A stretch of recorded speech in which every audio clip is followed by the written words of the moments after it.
नमस्कार दोस्तों। आज हम आपको एक ऐसी कहानी सुनाने जा रहे हैं जो इतिहास के पन्नों में एक भयानक और दिल दहला देने वाली घटना के रूप में दर्ज है। ये कहानी है उस महान जहाज की जिसे अविनाशी यानी इंडिस्ट्रक्टिबल, इमॉर्टल कहा जाता था। एक ऐसा जहाज जिसे बनाने वाले इंजीनियरों और डिजाइनरों ने पूरी दुनिया के सामने अपने तकनीकी कौशल का प्रतीक बना दिया था। लेकिन शायद वे यह भूल गए थे कि प्रकृति के आगे किसी की भी शक्ति टिक नहीं सकती। इस महान जहाज का नाम था RMS Titanic. RMS Titanic British shipping company white star line का गर्व था।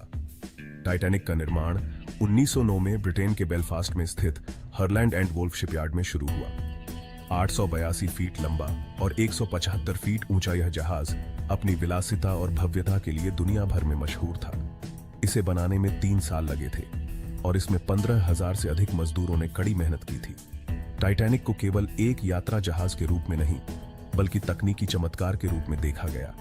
टाइटैनिक का डिजाइन इतना मजबूत था कि इसे अविनाशी यानी कभी न डूबने वाला जहाज कहा गया था। इसमें कुल 16 वाटर टाइट कंपार्टमेंट्स थे जो इसे पानी में डूबने से बचाने के लिए डिजाइन किए गए थे। और जब यह बनकर तैयार हुआ तो दुनिया ने एक ऐसे जहाज को देखा जिसकी तुलना किसी और जहाज से नहीं की जा सकती थी। टाइटैनिक अपनी विलासिता और आराम के लिए दुनिया भर में प्रसिद्ध था। प्रथम श्रेणी के केबिन्स में शानदार सजावट थी जिनमें महंगे कालीन, आलीशान बिस्तर और भव्य झूमर लगे हुए थे। जहाज पर स्विमिंग पूल, जिम, तुर्की बाथ, स्क्वैश कोर्ट और एक अत्याधुनिक कैफे जैसी सुविधाएं भी थीं। द्वितीय और तृतीय श्रेणी के यात्रियों के लिए भी सुविधाएं बहुत अच्छी थीं, हालांकि उनका स्तर प्रथम श्रेणी के यात्रियों के मुकाबले साधारण था। 10 अप्रैल 1912 को टाइटैनिक ने अपनी पहली यात्रा के लिए साउथहैम्पटन, इंग्लैंड से न्यूयॉर्क, अमेरिका की ओर प्रस्थान किया। इस यात्रा पर कुल 2,224 लोग सवार थे। इनमें से कुछ बेहद धनी व्यापारी, प्रसिद्ध हस्तियां और अपने जीवन को नए सिरे से शुरू करने के इच्छुक लोग थे। जहाज का हर कोना विलासिता से भरा हुआ था। प्रथम श्रेणी के यात्रियों के लिए शानदार भोजन, नृत्य और संगीत का आयोजन किया गया था, जबकि दूसरे और तीसरे श्रेणी के यात्रियों के लिए भी आरामदायक व्यवस्था की गई थी। सभी लोग इस यात्रा का आनंद ले रहे थे। यात्रा के पहले कुछ दिन बहुत ही शानदार और उत्साहपूर्ण थे। प्रथम श्रेणी के यात्री शानदार भोजन, नृत्य और संगीत का आनंद ले रहे थे। दूसरे और तीसरे श्रेणी के यात्री भी अपनी तरह से इस अद्वितीय अनुभव का हिस्सा बन रहे थे। जहाज पर कई प्रसिद्ध और धनी लोग थे, जैसे कि अमेरिका के सबसे धनी व्यक्तियों में से एक जॉन जैकब एस्टर चतुर्थ इसिडोर और आइडा स्ट्रॉस, जो मैसीज डिपार्टमेंट स्टोर के मालिक थे, और ब्रिटिश अखबार मालिक बेंजामिन गुगेनहाइम। इसके अलावा कई ऐसे यात्री भी थे जो बेहतर जीवन की तलाश में अमेरिका जा रहे थे। यात्रा के पहले कुछ दिन बहुत ही शानदार और उत्साहपूर्ण थे। जहाज के यात्री इस भव्य यात्रा का भरपूर आनंद ले रहे थे। लेकिन 14 अप्रैल की रात यह वह रात थी जिसने इस शानदार यात्रा को एक भयानक त्रासदी में बदल दिया। वह एक ठंडी और अंधेरी रात थी और जहाज उत्तरी अटलांटिक महासागर के बर्फीले पानी में तेजी से आगे बढ़ रहा था। रात के 11:40 का समय था। समुद्र शांत था और ठंडी हवा बह रही थी। अचानक जहाज के चालक दल को एक विशाल हिमखंड दिखाई दिया।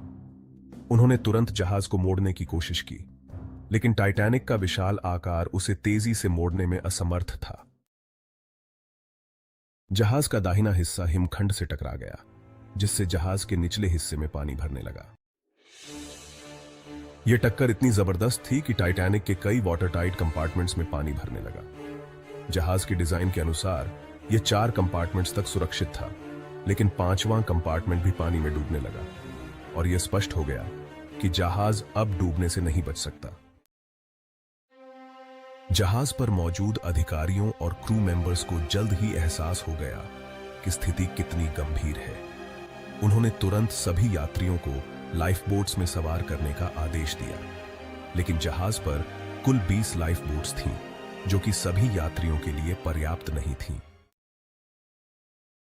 रात के 2:20 पर टाइटैनिक ने अपने आखिरी पल जिए। जहाज के 2 टुकड़े हो गए और यह धीरे धीरे अटलांटिक महासागर की गहराइयों में समा गया। इस भयावह दृश्य को देखकर लोग स्तब्ध थे। पानी में ठंड से कांपते हुए लोगों की चीखें और डूबते हुए जहाज की गर्जना अटलांटिक महासागर की सर्द और शांत रात में गूंज रही थी। इस भयानक हादसे में 1500 से अधिक लोग मारे गए, जिनमें से कई लोग ठंडे पानी में डूब गए या हाइपोथर्मिया का शिकार हो गए। केवल 705 लोग ही बच पाए, जिनमें से ज्यादातर को आरएमएस कारपैथिया नामक जहाज ने बचाया। जब आरएमएस कारपैथिया बचाव कार्य के लिए घटनास्थल पर पहुंचा, तब तक अधिकांश लोग ठंड के कारण मर चुके थे। बचे हुए लोगों को जहाज पर ले जाया गया और उनका इलाज किया गया। जब यह खबर दुनिया भर में फैली तो लोगों के दिल दहल गए। टाइटैनिक के डूबने की घटना ने हर किसी को झकझोर कर रख दिया। टाइटैनिक की इस दुर्घटना ने पूरे विश्व को हिलाकर रख दिया। इस त्रासदी के बाद समुद्री सुरक्षा के नियमों में कई महत्वपूर्ण बदलाव किए गए। SOLAS, safety of life at sea convention 1914 में लागू किया गया, जिसमें लाइफ बोट्स की संख्या, रेडियो कम्युनिकेशन और अन्य सुरक्षा उपायों को अनिवार्य किया गया। आज भी टाइटैनिक के अवशेष समुद्र की गहराइयों में बिखरे पड़े हैं।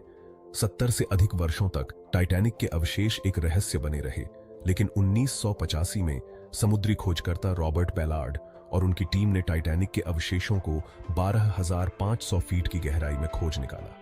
यह खोज समुद्री इतिहास में एक महत्वपूर्ण मोड़ साबित हुई।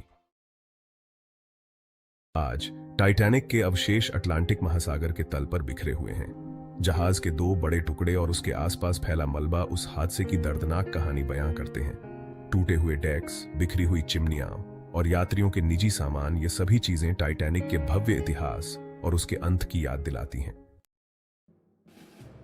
टाइटैनिक के अवशेष आज भी समुद्र के नीचे सड़ रहे हैं, लेकिन इन अवशेषों की सुरक्षा और संरक्षण के लिए कई अंतर्राष्ट्रीय प्रयास किए जा रहे हैं।